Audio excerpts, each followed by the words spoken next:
In this ProteusDS training session, we're going to go through static analysis of a mooring in steady currents.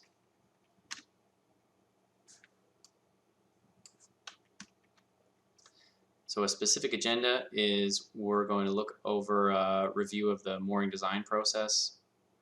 We're going to see what's entailed in a steady load check, and then review how you go about adjusting a design, and then looking at sensitivity studies. Review of the design process it's often iterative. That's why we've got this flow going between the different stages. You start off with a detailed design, which accounts for static weight and buoyancy. You check steady loads from, for example, currents. That may lead you going back and checking and changing the design. And you eventually check dynamic loads if it's applicable for ocean waves and things like that. That again may require you go back and make changes to the detailed design. When you start off with static and you're checking weight and buoyancy only, this is from the flotation you've got on the mooring and so on. This stage we're looking at is static, where we're considering steady loads, which mostly are from ocean currents, when you've got some deflection and additional loading that happens. When you're working with ProteusDS Oceanographic and the programs involved, remember that the design of the software workflow is one way. So when you're working with ProteusDS Oceanographic Designer, you're going to export the project files. It's automatically generated to work with ProteusDS Simulation Toolbox. And in ProteusDS Simulation Toolbox, you can do static and dynamic load checks. And then you'll do your reporting and post-processing using the report tool in PostPDS. But you don't go back with these programs. You take what you've learned from them and then make adjustments in Designer, and then start the process again. Export the project files, rerun the analysis, and so on. Okay, when you're in ProteusDS Oceanographic Designer, look for this environmental button that'll allow you to change an associated current profile for this design. You specify current speeds at different depths. We have a really basic mooring we were just playing with in the detailed design training presentation. You can see on the environment there's a default current profile that's already specified. We'll just leave that in place. The next step is to use the Analyze button, and then this is going to take you through the steps of automatically creating the ProteusDS Simulation Toolbox project files. So we go here, go static, and then export. I'm going to save the files just in a working folder here.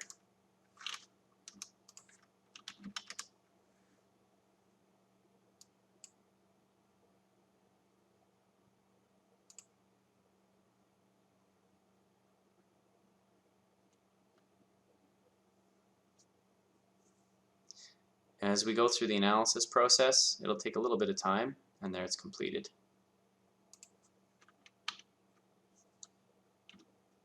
Once it's finished, we're going to click on the PostPDS button to visually check what it looks like.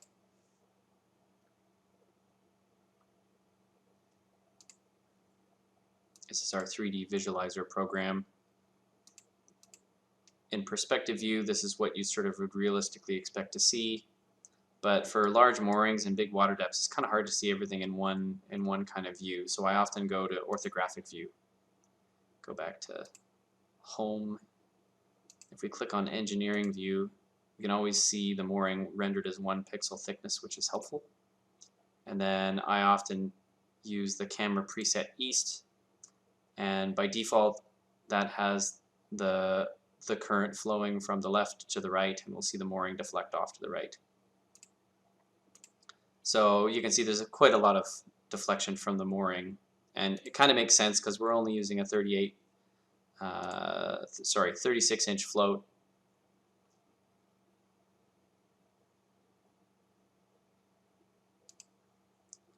And it's got kind of a heavy ADCP in it. So looking at this, you know, it looks like we probably, given the current profile strength, maybe we'd want to make an adjustment to the design. But this is just a visual check. You might want to check things a little bit more concrete using the report tool. And that's going to give you specific numbers to look at. So again, we've already run the results. We're going to click on the report tool button now. We have a couple of different templates to use. We're going to use subsurface, single leg mooring, go OK. We don't need to change any of these parameters. We can use the defaults, generate report, and this is my working folder, so I'm just going to save the results here. It does some post-processing for me, and in the report you can see there's a summary of the inputs with including the current profile, environment, and so on. What I really want to look at is at the very bottom, the vertical displacement. So if we look at, we've got sphere 80 CP here, and then 144 meters knockdown. That's quite a lot, especially compared to the water depth too. So yeah, it'd be time to go back and probably increase the float size we're working with if we're going to try to design to operate in this kind of current profile. But nevertheless, it's nice to see an absolute number here rather than just looking at a visual check. Other things to check, of course, are safety factors, loads in the mooring, and so on. We already did a view look through ProteusDS to get to orthographic view and change things to engineering view.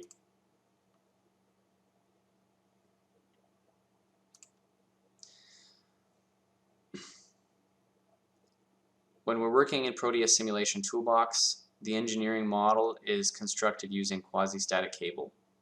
It's using an iterative calculation based on the local mooring angle, and it's seeking an angle that results in a balance of internal tension with external forces like from drag and weight and buoyancy. And sometimes it can take a long time for it to iterate through and find a solution. For subsurface moorings, it's usually pretty quick. You can see a fundamental kind of schematic of the finite segments used in the quasi-static cable. There's nodes and elements, and then segments are groups with the same material properties. Usually, if you're working with Oceanographic Designer, you don't always have to get into this level of detail because it automatically creates the project files for you. But that's what's happening behind the scenes. So again, just reflecting on the design process, you start off with ProteusDS Oceanographic Designer, make your detailed design. When it comes time to check the loads and currents, you got to export the project files into ProteusDS Simulation Toolbox, and then we've got ProteusDS and the report tool to check and see what's going on. In terms of adjusting the design, there's lots you can do in Designer. Let's just go back and close these project files, close ProteusDS. Maybe you might increase the float size, you might adjust the line size, and we'd have to go through things again. So again, here we've got a 36-inch float. Maybe we'd look at the next size for subsurface buoy sphere. Maybe we'd look at 40-inch or maybe 44-inch, 750 meters. We had a workhorse long ranger in there, so we'll do the same thing again. Teledyne RDI, workhorse long ranger. And we'll do 10% like we did previously. Oops. Go OK, and we'll delete the old one. So now we've got a larger sphere. It's quite a lot more flotation capacity here, and we can just do the same thing again. And we'll save over these files because I'm not really interested in keeping the old ones. It still detects the old results from the last analysis, so we'll just click on Reset and run again.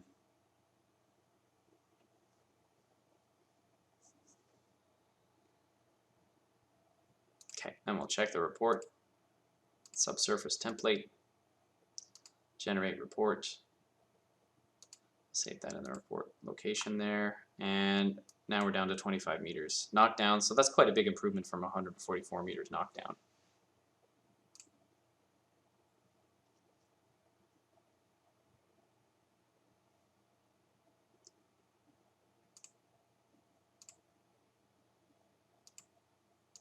When you're in the design phase, keep an eye on the estimated depth. This is what we're initially checking against target instrument depth. But of course, you're going to get really accurate depths from the report tool results. Top tension and bottom tension, again, these are estimates. They're usually pretty close, but use the report tool outputs as the sort of the final check on those values, because it's going to be a more accurate calculation than what's the estimates that are produced in here.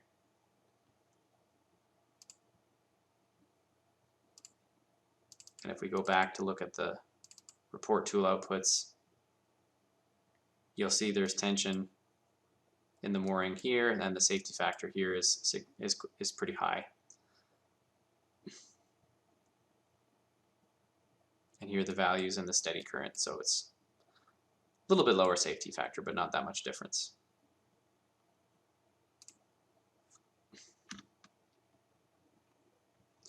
When you're working with subsurface moorings, you might be thinking of ways to reduce knockdown. Of course, you can always use bigger floats like we did in our example. There might be other ways to do this as well. If you have a lot of floats, you might be able to consider consolidating to a single bigger float. You get more lift for less drag, which is usually good. If possible, you might want to consider looking at a stronger line material itself that will allow you to have a smaller diameter and there's less drag overall in the system.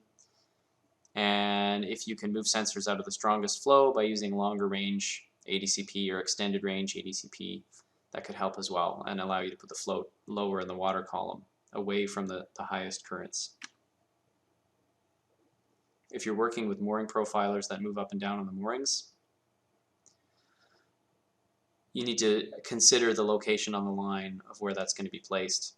Think about what might create the largest loads and largest deflections.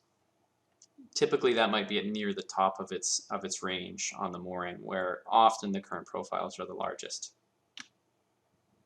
And of course, some commonly used profilers are the McLean profiler and the Del Mar Oceanographic wire walker on the left, McLean on the right. So in review, we were looking at a reminder of the mooring design process. We looked at the steady load check and in detail and adjusting the design, and then going through sensitivity studies. Remember the workflow through the software is kind of one way, so start with Designer, make adjustments, and then export the changes into Proteus Simulation Toolbox. Thanks for watching.